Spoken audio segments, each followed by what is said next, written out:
Está con nosotros Luis Angarita, él es internacionalista. Lo invitamos para hablar de todo un poco como los locos. Ya está la asamblea, está Maduro, solidaridad con Maduro, porque Maduro, caramba, Maduro es una víctima del destino. Ahora resulta que Guyana son unos malos, la Exxon, ¿cómo se le ocurre? Sí. Y como si eso fuera de ahorita, ¿no? Como si nunca hubiese Sí, sido como si canciller, sí. nunca hubiese sido... Y como, estaba como si no hubiesen antes antecedentes. Y además, como el imperio, pero ahí están los chinos, los chinos que se han metido en América Latina como gran mercado. Y están también los rusos, que son los aliados estratégicos, porque tú sabes que ellos como todo lo que sea antiimperio, pues esos son aliados. Puede ser un degenerado, aberrado, pero si es antiimperio es pana de ellos. Y entonces, ahí lo vimos en la asamblea. ¿Tú crees que he visto, inclusive, gente muy radical de la oposición diciendo que hay que apoyar a Maduro en sus posturas frente al reclamo del Esequibo? Yo no, a mí me cuesta. Tú sabes que en las encuestas aparece que la gente quiere un gobierno de unidad nacional. Oye, que nos besemos, que todos trabajemos por el país, porque el país está vuelto un desastre. Pero como yo no veo, ¿cuál es el legado de Chávez? Que nunca te reúnas con la oposición, que nunca hagas acuerdos con la oligarquía, la transnacional, la burguesía, todo eso que representa la derecha, que es la oposición, y que seas soberbio y déspota con el trato de tus adversarios. Claro. Entonces, bueno, ¿de qué sirve apoyar a Maduro en algo? Si a los 3 segundos te va a escupir, te va a maldecir, te va a meter preso. Hoy inhabilitaron a María Corina. Sí, y además que hablar de una unidad nacional, sobre todo desde solo una óptica, bueno, Sí. La unidad nacional es que pienses como yo, que la unidad nacional es que digas lo que yo digo y que solo aplaudas lo que yo vengo a decir, realmente suena poco atractivo como para realmente crear un espíritu de cohesión a nivel social. Ayer estuvo Carlos Valero con nosotros, que estuvo en la Internacional Socialista, que se reunió en Nueva York, y comentaba el cambio en la percepción internacional de la revolución. Cuando Chávez estaba vivo, bueno, cuando fue allá a la ONU, ¿te acuerdas? Huele a azufre, eso todavía lo comenta, de lo simpático que le quedó. Y Chávez era visto en el mundo, no solo por las élites y los gobiernos, sino por toda la gente común, como un personaje. Tú podías estar de acuerdo o no con él, pero era visto con simpatía. Y luego el gobierno, las embajadas, se convirtieron en centros de divulgación de la revolución, pagaban avisos en el New York Times, o sea, había una inversión en la exportación de la revolución. Aquí ya los franceses vivían metidos aquí, españoles, todo el mundo, claro. bueno. Pero ahora Maduro no ha tenido esa preocupación por la cosa internacional. Más bien, él luce como un autoritario y pareciera que ni le molesta eso. O sea, ay, qué lindo soy yo, autoritario. Y si me pongo un bigote nazi me queda mejor. ¿Por qué? ¿Qué crees tú? ¿Qué ha pasado? ¿Cómo lo evalúas tú? Claro, la política exterior de Chávez fue una política exterior en una época de vacas gordas. Es decir, que Chávez fue popular en la medida que tenía liderazgo, que tenía una ascendencia por ese discurso reivindicativo, izquierdista, pero también porque tenía una chequera petrolera. Es decir, podía de alguna manera generar una red de cooperación que obligaba o atraía a los países a tener algún tipo de solidaridades automáticas. Es decir, cuando tú creas Petrocaribe y reformulas el Pacto de San José y creas el Acuerdo Energético de Caracas, entonces creas todo un rosario de islas del Caribe que ahora dependen energéticamente de ti. A petróleo barato. A petróleo barato. Igual lo haces con Mercosur, igual lo haces con una serie de discursos que son atractivas a personas que, más allá de la retórica, tienen algún tipo de rédito en lo económico. Cuando le corresponde ahorita a Maduro, Maduro asume las vacas flacas, es decir, recibe un país hipotecado, recibe un país con una deuda externa que se ha sextuplicado, que ya no tienes la facilidad de maniobra como para comprometer esas alianzas automáticas en cualquier foro internacional o incluso en cualquier espacio público de discusión. Cuando ahorita en nuestra contemporaneidad ven que Venezuela es un país con grandes déficits en abastecimiento, con grandes déficits comerciales, con problemas de solvencia internacional, entonces ahí empezamos a ver, bueno, ya la revolución no es tan bonita. ¿Qué te pareció la intervención del Papa en su viaje por Latinoamérica? Porque si algo hizo el Papa fue ser coherente en cuanto a su crítica al modelo venezolano, al autoritarismo. Y es más, en un momento le dijo a Correa, mira, cuídate de los excesos autoritarios. O, bueno, digamos, ¿qué significado le podemos dar? Porque uno dice, después de ese discurso del Papa, yo entiendo por qué Maduro no fue para allá, le dio lo que le dio, porque obviamente el Papa le iba a decir una cantidad de cosas de estas, ¿no? Claro. Sí, en el caso del el Papa Francisco se ve una línea marcada en cada una de las visitas, en cada una de las paradas. Insistía muchísimo en el tema de la ideología, que las ideologías no generan progresos, que las ideologías no generan gobernabilidad, no generan progreso social. Una cosa distinta es hablar en nombre de los pobres y otra cosa es gobernar para los pobres. Creo que es un mensaje que tenía una repercusión importante en los sitios donde lo estaba diciendo. Hablar en Ecuador de este tipo de cosas es de alguna manera hacer una alerta de las políticas internas que tienen como atractivo esa imagen totalitaria de Venezuela. Por ejemplo, acabamos de superar discusiones en Ecuador de ley de impuestos sobre la renta, de ley de medios de comunicación, etcétera, etcétera. Igual sucede en Bolivia y otro tanto un poquito menos preciso en Paraguay. Pero sí hay una coherencia total en el mensaje para toda América Latina en general, porque era una gira suramericana, hablar sobre ya lo pasado de moda que son las ideologías y lo que es gobernar para los problemas reales de la región, que es la pobreza. Pero fíjate que Mario Silva, ese gran teórico de la revolución, Mario Silva, yo lo vi en uno de sus programas señalar, ¿te acuerdas que Chomsky dijo hace unos años, con la caída del muro de Berlín y todo aquello, que era el fin de las ideologías? Sin embargo, años después apareció Chávez y se reivindicó el viejo socialismo. Ese socialismo que había fracasado en todo el mundo, Chávez lo volvió a poner de moda, sobre todo porque en América Latina esas tendencias ganaron en todos lados. Después del fracaso de la socialdemocracia, de las dictaduras, de los socialcristianos, le tocó el turno a la izquierda tradicional. Y hemos sido gobernados en Venezuela con ideología, pura ideología. En materia económica, ¿cómo no? Tenemos ciertas modernidades, entre comillas, en bonos, en unas medidas, pero el control de cambio, las expropiaciones, la estatización de la economía, todo eso es vieja izquierda e ideológico. Maduro dice que es el imperio, la María Corina, la derecha, la CIA, qué sé yo, que lo frigan, pero son sus errores, son los errores de él lo que tienen el país como está. Pero siguen siendo ideológicos. ¿Por qué crees tú? Decía Mario Silva que bueno, que al final de cuentas Chávez había reivindicado el sueño del hombre, el nombre nuevo y todo, pero Venezuela cada día es peor. Sí, yo creo que esto es un retroceso, sobre todo en lo institucional.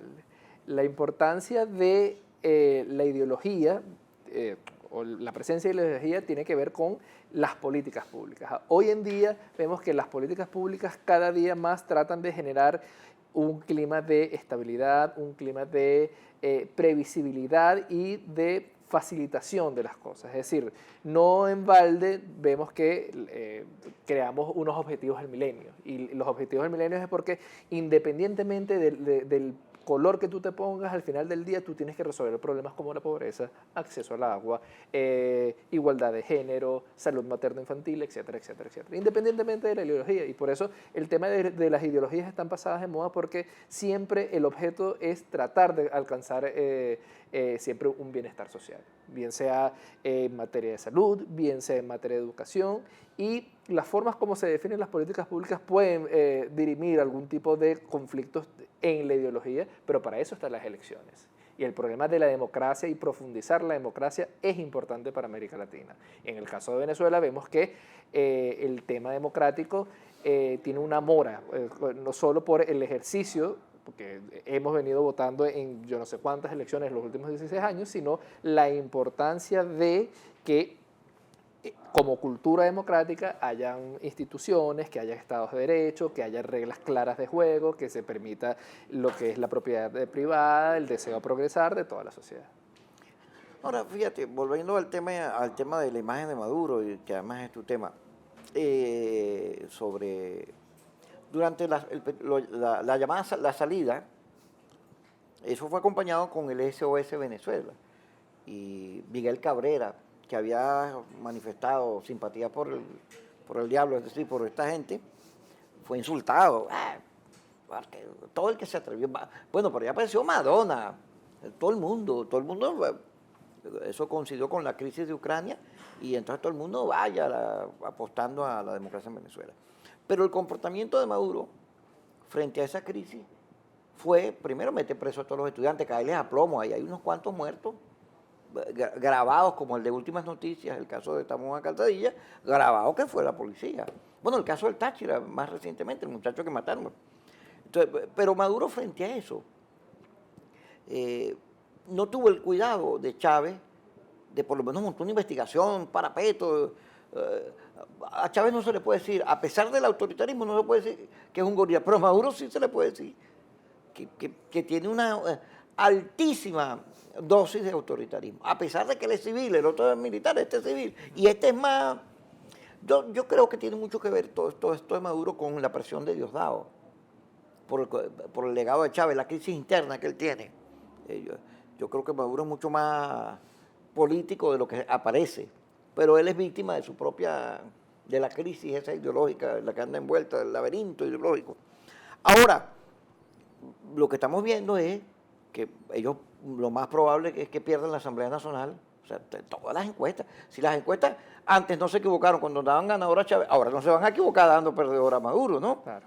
Y entonces pierdes apoyo interno, no tienes plata, no puedes continuar, el país está vuelto un desastre, los planes gobiernan regiones, la ministra Valera feliz soltando y haciendo acuerdos con planes, el país es ingobernable, todo. Pero aparte de eso, ya la revolución no tiene el encanto que tenía y más bien el Parlamento Europeo, el Parlamento Brasilero, la Internacional Socialista, cada vez son más los organismos internacionales que se diferencian del gobierno. ¿Cuál es, en la geopolítica, qué podríamos decir? ¿Cuál es la importancia de Venezuela? ¿Qué jugadas tiene Venezuela? ¿Cuál es su destino ahí? Bueno, aunque suene repetitivo, el tema de la petrochequera es importante.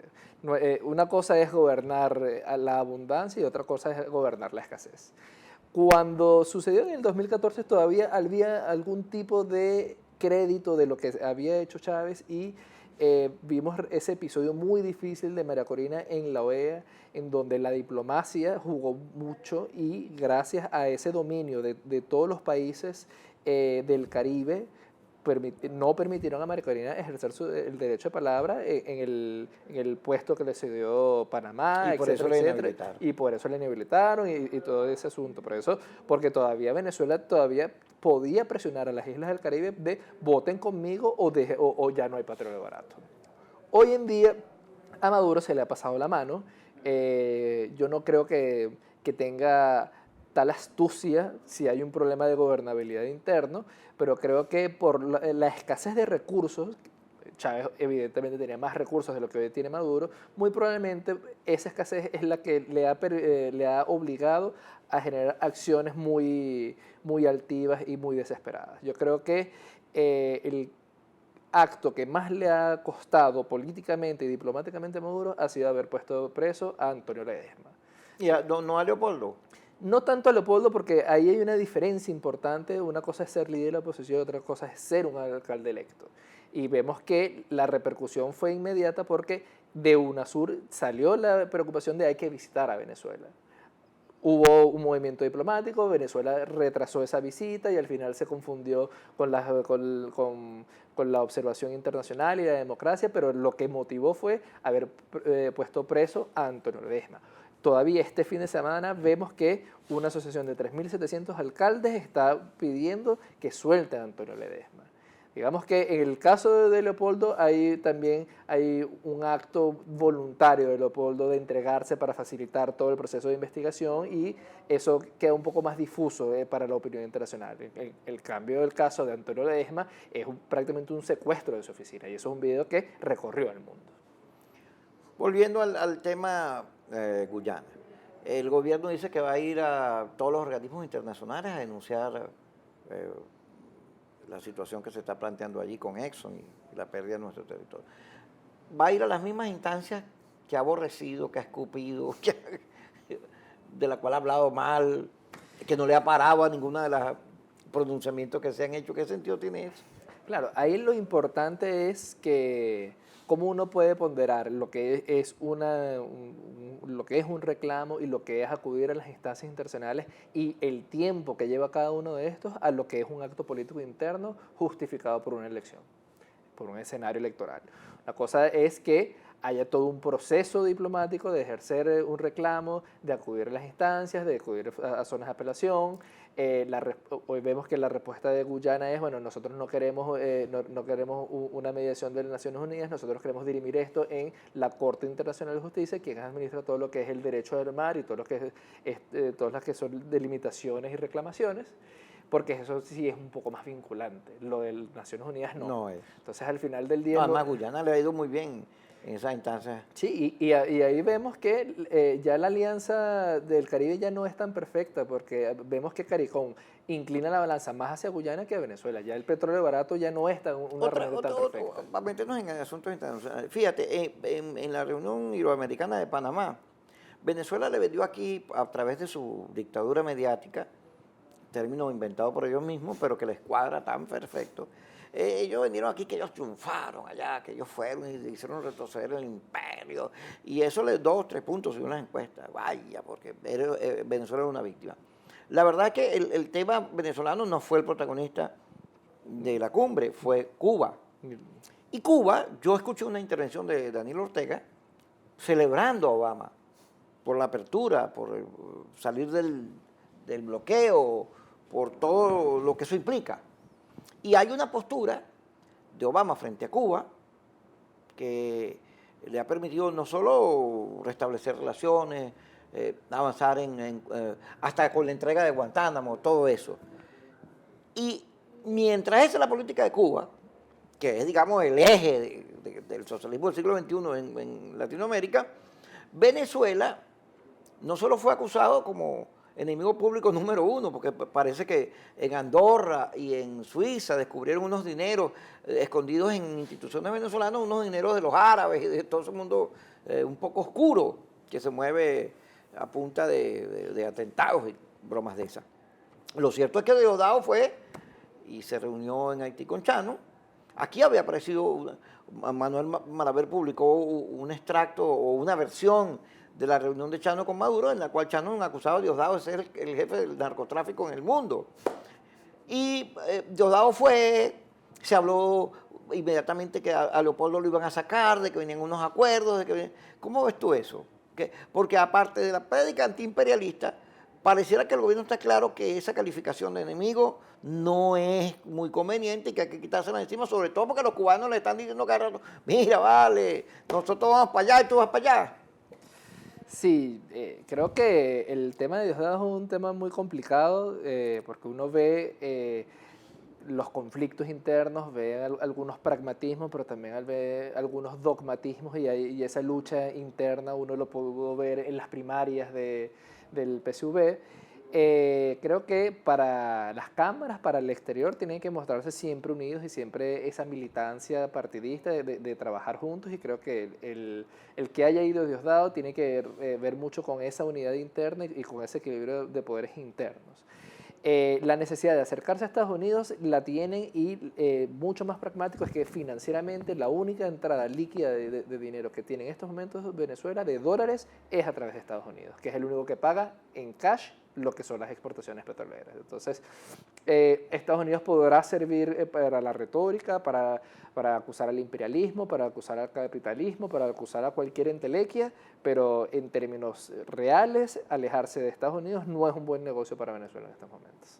Pero ellos insisten en su prédica antiimperialista, chicos. Además, cuanto monstruo, gorila, asesino hay en el mundo que sea antiimperialista, más amigo de Venezuela del gobierno venezolano, porque mío ni de broma, ¿no? Ellos insisten en la ideologización de la política. Sí, y Chávez lo hacía muy bien y podía tener muy buen discurso, pero también podía tener una mano izquierda con que administrar esas negociaciones. Podía de alguna manera insultar al rey de España en un foro internacional o tener algún tipo de polémica con el rey de España, pero también sabía negociar con los inversionistas españoles como para no espantar a las inversiones de la noche a la mañana. Eso no quiere decir que las inversiones españolas no hayan salido, pero de alguna manera Chávez sí tenía esa doble jugada de lo retórico y la acción política. Vemos que hoy en día ese margen de acción política es mucho más limitado para la diplomacia venezolana y sobre todo porque ni el presidente ni los voceros que ha elegido en estos 2 últimos años de gobierno tienen digamos, una profesionalización de lo que es el ejercicio. Oye, con vemos todo que respeto a Delcy, estamos a pero Delcy nada que ver. o Elías Agua antes Elías Ramírez. Agua o Ramírez, vemos que no hay un oficio aprendido de lo que es las relaciones internacionales. Vemos que son como cargos un poco improvisados y dependen más de la política interna que de la visión Claro, internacional. porque ellos ven siempre cuadros, son cuadros. Sí. Fíjate, el caso de España, vamos a hablar un poquito de eso. Podemos, el monstruo Podemos en España. Podemos tiene asustado a una parte importante de la sociedad española porque se imagina que es como que Maduro va a gobernar allá. Además, Maduro dijo, ya, yo puedo ser presidente de España, yo gano las elecciones. Y Podemos viene de un movimiento de crítica al sector financiero, a la crisis social española, al paro, al desempleo, etcétera. Que, por cierto, digamos, todavía es un problema en España, o sea, la crisis económica española. Claro, ellos viven en crisis, es como vivieran en Disney World. Porque uno va a España y aquello es una maravilla. La crisis de ellos es ni el mejor de nuestros momentos, se parece. Pero lo cierto es que hay una moda en España de Venezuela. El venezolano, que es una televisora que está en Miami, ahora está en España. Miguel Enrique es un héroe allá porque el tema de la libertad de expresión es un buen escenario. Y cuanto venezolano a España lo llegan a los programas para que hable mal del gobierno y así los españoles puedan ver el futuro a través de nuestra versión. ¿Cómo ves tú esa relación Venezuela-España? A mí me dicen que al final Podemos lo que está ayudando es que al PSOE, que pareciera que está destinado a volver al poder por el desgaste del Partido Popular. Sí, vemos que no solo en España, también en Grecia, en épocas de crisis las ideologías tienen espacio. Entonces, líderes populistas ven que pueden crecer, ven que pueden generar un discurso que puede calar y que pueden acceder al poder, y lo vimos en Grecia, y una cosa es lo retórico y otra cosa es el ejercicio del poder. El caso de Podemos, aparentemente ya esa burbuja ha venido cayendo y se vio sobre todo en las últimas elecciones españolas, las elecciones municipales, porque vemos que hay un decaimiento del Partido Popular y en su lugar hay un ascenso de Partidos Ciudadanos, que es como la propuesta alternativa, y en el caso de la socialdemocracia vemos que Podemos tiene un retroceso y sí tiene un crecimiento el Partido Socialista. Entonces creo que Podemos tuvo una burbuja importante con el 11M, con la crisis de los arrendamientos y con la crisis de todos los desahucios, pero ese fenómeno ha venido cayendo. El que fue muy famoso aquí en Venezuela, Juan Carlos Modelos, digamos que abdicó a ese partido y a ese movimiento, y ahorita con el tema de la crisis griega, ya los españoles no ven con tanto enamoramiento un discurso anti-europeo, un discurso anti-euro, un discurso de la independencia de España y esa retórica en contra de la hegemonía francesa y alemana de Europa. Entonces creo que ahí el que mayor espacio puede crecer es el Partido Socialista. Fíjate, Maduro aplaudió que Grecia se negara en las condiciones en que está a cumplir sus compromisos internacionales de deuda. pero bueno, es que la crisis griega tiene ya tiempito, ¿no? Y luego por ahí ha gobernado todo el mundo. Hay todo el que dice, yo propongo, le gana una elección porque los griegos le han echado pichón a ver cómo salen de la crisis. Y están ahí. Pero la crisis griega es de los peores ejemplos del mundo, porque eso significa los países no quiebran, este está quebrado. Y todo Maduro dice, bueno, hay que seguir el ejemplo. Yo digo, bueno, pero yo sí creo que hubo un tiempo, en los años 80, donde las recetas del Fondo Monetario Internacional, por lo insensibles hacia lo social, fueron un fracaso. Y esa prédica de yo pago lo que quiera, no sé qué cosa, pudiera haber tenido algún sentido, pero en estas épocas no. Fíjate que a Argentina le aplicaron una y inmediatamente déjame como acuerdo para pagar, porque que nadie quiere entrar en mora. Sin embargo, aquí tenemos esos discursos, chicos, desfasados, gastados, que ya nadie cree. Y sobre todo improvisados, porque un estudio de la situación griega, algún asesor de la Cancillería le ha debido haber dicho a Maduro. Debe haber leído algo. Debe haber leído algo, o sea, la situación griega es tan delicada que tarde o temprano Grecia iba a firmar. Y ahorita las condiciones que le impusieron a Grecia son mucho peores de las que eran antes del referéndum. Entonces, a la luz pareciera que ese referéndum fue un error de Tsipras. El que celebró con bombos y platillos Maduro, que ganó el no, hoy en día parece el peor error político del presidente griego, porque ahora resulta que tiene que aceptar condiciones mucho más estrictas de parte de Europa. ¿Por qué? Porque hay un tema de responsabilidad ante los acreedores, porque hay un tema de poder influir en esa política, porque estás en un sistema de integración y dependes del otro. Hay una mutua dependencia y Grecia ya no es tan independiente a la hora de decir, bueno, yo dejo de pagar, porque no es tan fácil para Grecia el salir de la Unión Europea, gana más estando en Europa que saliendo de la Unión Europea, gana más estando en el euro, pero por supuesto tiene que garantizar su sistema de pagos, porque hablar de impagos hoy en día es una cuestión muy antipática. Bueno, ya terminamos de darle, nos pasemos por todo el mundo aquí en su programa Ver TV Noticias. El señor Carreño está de vacaciones, si usted lo ve por ahí, vote por él, porque anda encampañado. Gracias, doctor Angarita, por estar con nosotros y darnos sus análisis aquí sobre todo este mundo absurdo, como que este mundo absurdo que no sabe a dónde va. ¿Tú sabes quién cantaba eso? No. Ajá, Cherry Navarro. Tú tampoco sabes quién es Cherry Navarro, pero usted sí. Gracias.